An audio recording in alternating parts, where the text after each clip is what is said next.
है ना। तो ये जो पार्ट है आपका अरुण कमल के बारे में हमने बता दिया था। अरुण कमल के ये दो पार्ट है, एक तो है नए इलाके में और दूसरा है खुशबू दस्ते हार। ठीक है, तो आपके एग्जाम में सेकेंड टर्म में यही से आपको प्रश्न पूछा जाएगा। क्लियर है। पार्ट 1 जो है वो आपके सिलेबस में नहीं है, वहां जब सिलेबस आप देखेंगे तो उसमें आपको दिखेगा। ठीक, अब देखो अरुण कमल जो है उन वर्ग के लोगों को जिनको हम उपेक्षा की दृष्टि से देखते हैं, ठीक है, लेकिन वो हमारे लिए क्या करते हैं, अच्छा काम करते हैं। तो अपने इस कविता के माध्यम से अरुण कमल ने उन लोगों को बेनकाब किया है, या फिर इस तरह से कह लीजिए कि हमारा उनके प्रति क्या सोच है, उन्होंने अपनी इस कविता के माध्यम से हमें बताया है। आ रही बात समझ में। उन्होंने एक ऐसी मलिन बस्ती या फिर ऐसे वर्ग के बारे में बताया है कि वो हमें खुशियां देते देते खुद कैसे रहते हैं और कैसे उनके स्थिति है, कैसा उनका रूप रंग है ना। और लेकिन वो फिर भी हमारे लिए अच्छा काम करते हैं और हम उसके बदले में क्या करते हैं, उनको उपेक्षा की दृष्टि से देखते हैं, यानी सम्मान की दृष्टि से नहीं देखते हैं। इससे वो दुखी हैं। पहले ही हमने इसमें आपको बताया था कि अरुण कमल जो है ऐसे ही शोषण वर्ग के लोगों को बात करते हैं, उनको देख करके गुस्सा आता है, आक्रोश आता है और वो चाहते हैं कि किसी विधि से मैं ये चीज जो है, ये जो समाज की मानसिकता है समाज के लोगों की, उसको मैं बदल पाऊं। तो उन्होंने एक छोटा सा उदाहरण देते हुए यहाँ पर समझाया है उन लोगों के लिए जो खुद गंदगी में रहते हैं परंतु हमारे लिए क्या करते हैं, खुशबू रचते हैं। ठीक है, जैसे मान लो कि अगरबत्ती के, इसमें अगरबत्ती का जिक्र किया गया है। अगरबत्ती बनाने का काम, गुलाब जल बनाने का काम, केवड़े की बात की गई है, केवड़ा बनाने का काम। केवड़ा क्या होता है? केवड़ा जैसे गुलाब होता है उसका अर्क गुलाब जल हो गया। केवड़ा भी एक फल होता है, उसमें उसके शरबत बनते हैं, उसको बनाने का काम करते हैं।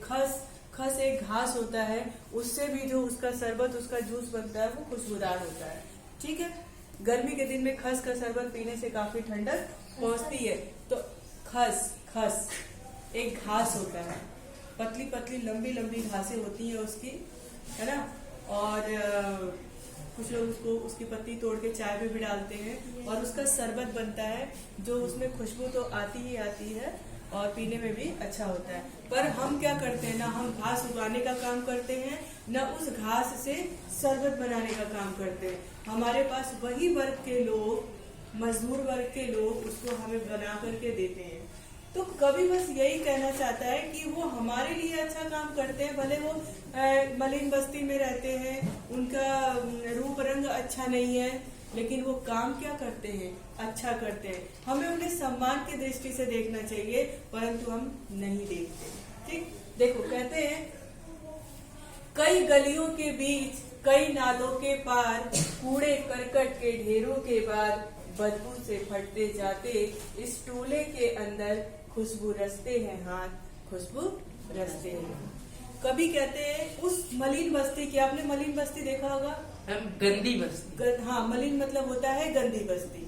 तो कहते हैं कि उस गंदी बस्ती में, यानी कई गलियों के बीच, यानी गली गली में रह करके, कई नालों के पार, उनके घरों के सामने नाले होते हैं, उनके पार, उस नालों के बगल में, और कूड़े करकट के ढेर के बाद, जहाँ पर कूड़ा करकट का ढेर लगा हुआ है, उसके बाद बदबू से फटते जाते टोले के इस अंदर। कहते हैं वो मलिन बस्ती जो है, जो एकदम नाले से भरा हुआ है, उनके बगल में उनका घर है, कूड़े का ढेर लगा है, उसके पास वो रहते हैं, उन गलियों में बदबू आती है, उसके पास रहते हैं, पर वही हाथ हमारे लिए क्या करते हैं, खुशबू रचते हैं, है ना। वही हाथ हमारे लिए अच्छा काम करते हैं, खुशबू रचते हैं, खुशबूदार चीजें हमारे लिए बनाते हैं। आगे देखो, उभरी नसें, वही मलिन बस्ती में रहने वाले लोगों के रूप रंग की बात उन्होंने की है कि उभरी नसों वाले हाथ घिसे ना, कैसे रहते हैं, मतलब हाँ वो देखने में कैसे हैं, है ना।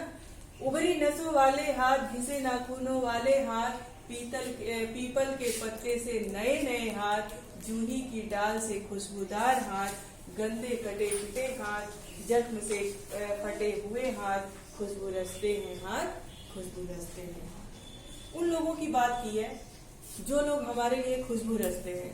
हमारे लिए खुशबू रचते रचते क्या हो जाता है, उनकी नसें उभरी हुई हो जाती है ना, उनके नाखून घिस जाते हैं, हमारे लिए काम करते हैं और अपना नुकसान करते हैं। उनकी नसें उभरी हुई हो जाती है, भाई देखभाल नहीं कर पाते हैं, नसें उभरी हुई हो जाती हैं, उनके नाखून जो है वो घिस जाते हैं, उनके हाथ फट जाते हैं, काले पड़ जाते हैं, देखने में बहुत ही बुरे लगते हैं। और उसी मजदूर वर्ग में वो लोग भी आते हैं जो छोटे छोटे बच्चे काम करते हैं, उनके पीपल जैसे कोमल हाथ, है ना, जूही के डाल से खुशबूदार हाथ, जूही के डाल के जैसे खुशबूदार हाथ, गंदे कटे पिटे हाथ, जख्म से हमारे लिए काम करते करते जख्म हो जाते हैं, उनसे कटे हाथ, खुशबू रचते हैं हाथ, खुशबू रचते। वही हाथ हमारे लिए क्या करते हैं, खुशबू रचते, यानी खुशबूदार चीजें बनाते। देखिए फिर उनकी बात की गई है कि कहते हैं कि वही जगह जिसकी हम उपेक्षा करते हैं, जिसको अपमान की दृष्टि से देखते हैं, गंदी जगह कहते हैं, मलिन बस्ती कहते हैं, उन लोगों को कहते हैं कितने गंदे लोग हैं, उसी गली में यानी यही इस गली में बनती है मुल्क की मशहूर अगरबत्तियां।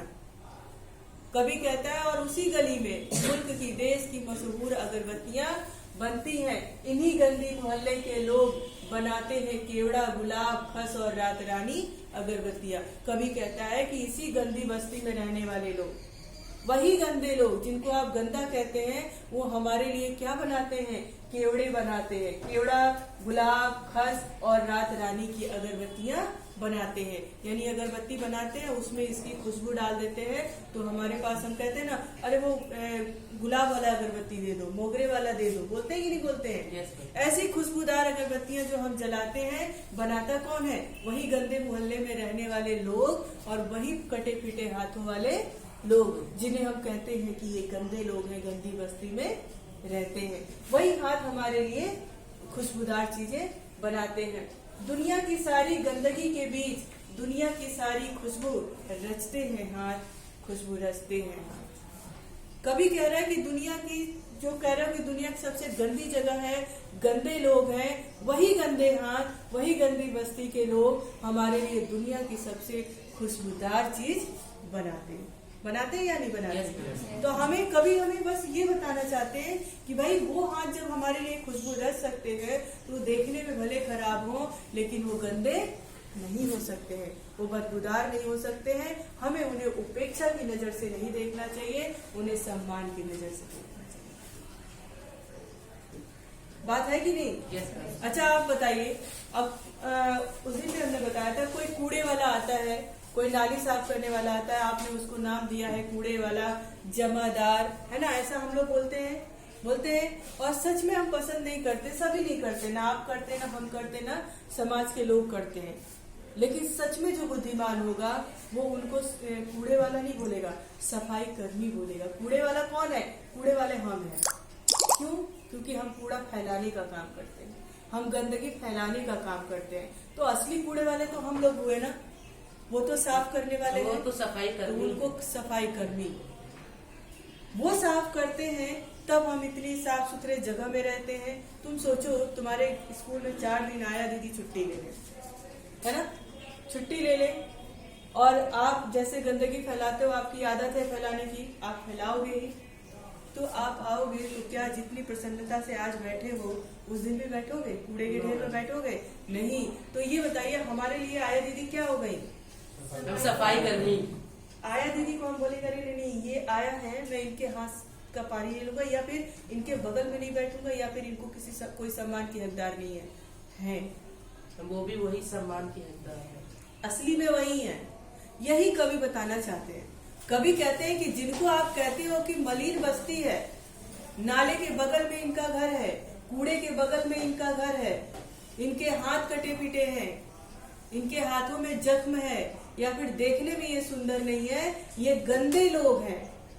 वही गंदे लोग हमारे लिए खुशबू रचते हैं। वही गंदे लोग हमारे लिए खुशबूदार चीजें बनाते हैं, तो हम उनको उपेक्षा की नजर से क्यों देखें? हमें वही इस कविता के माध्यम से वो यही समझाते हैं। कहते हैं ऐसे लोग जिनको हम गंदे कहते हैं, गंदी जगह कहते हैं, वहां जाना पसंद नहीं करते हैं। कौन जाना पसंद करेगा, है ना?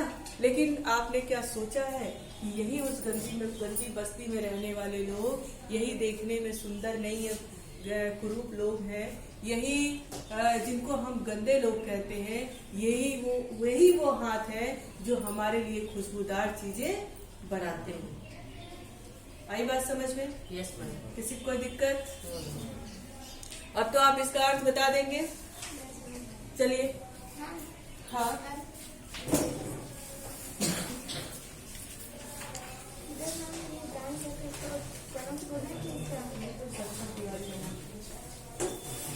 चलिए एक बार प्रश्न उत्तर भी डिस्कस कर देते हैं, उसके बाद आप लोग अर्थ बताएंगे इसका। किसी को कोई दिक्कत है इसमें?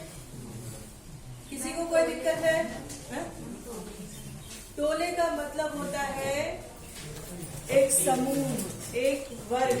जैसे मान लो कि हम लोग कहते हैं ना कि ये हमारा जो है, हम 4 दिशा में बटे हैं, है ना? उसी को एक एक वर्ग में बांट दिया, ठीक है? जैसे कोई गांव है तो 20-25 घर का एक ग्रुप बना दिया, एक टोला हो गया। 20-25 घर का एक ग्रुप बना दिया, एक ग्रुप, मतलब ग्रुप को ही टोला बना गया। और ये गांव की लैंग्वेज होती है, क्षेत्रीय बोली है टोला, ठीक है?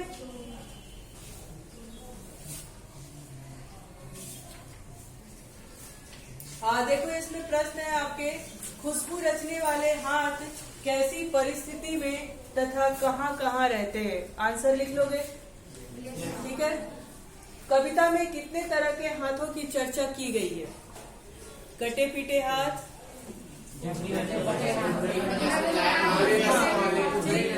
कवि ने यह क्यों कहा है कि खुशबू रचते हैं हाथ? मैम जिनको हम मतलब कि गंदा समझते हैं मैम, वही हमारे लिए अगरबत्ती वगैरह जो भी होता है वो मतलब खुशबूदार चीज हमारे लिए बनाते हैं, ठीक? जहाँ अगरबत्तियाँ बनती हैं वहाँ का माहौल कैसा होता है? मैम गंदा होता है। अब जैसे आप समझो कि एक अगरबत्ती की फैक्ट्री है, ठीक? वहाँ पे बाम्बू स्टिक इधर उधर काट के दुनिया भर का फैला होगा। जो उसके ऊपर लगी हुई चीजें जो जलती है, काले रंग की है तो वो भी इधर उधर फैला होगा, है? तो वहाँ की माहौल कैसा होगा? तो ये आप अपने शब्दों में लिख लेंगे। नहीं लिख पाएंगे तो बताइएगा, ठीक? इस कविता को लिखने का मुख्य उद्देश्य क्या है?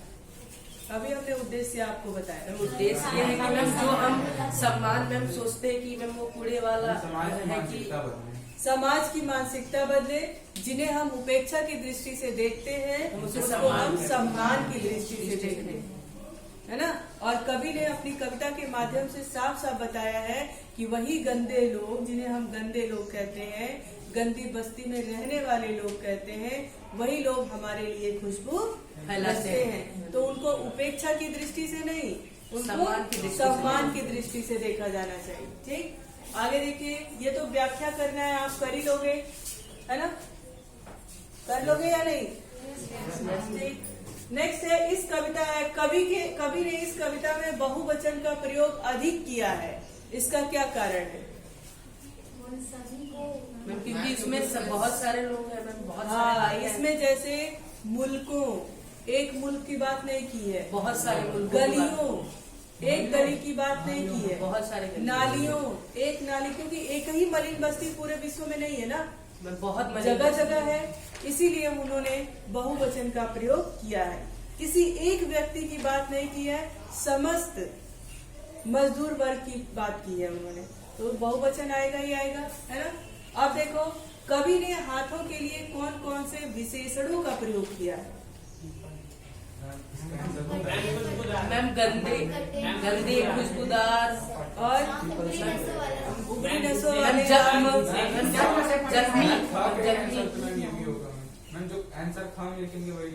हाँ वही होगा, इसीलिए उसमें सिर्फ विशेषण, वही स्पेसिफिक शब्द के लिए कहोगे, ठीक है? अब देखो, अगरबत्ती बनाना, माचिस बनाना, मोमबत्ती बनाना, लिफाफे, पापड़, मसाला आदि लघु उद्योग के विषय में जानकारी एकत्रित करिए।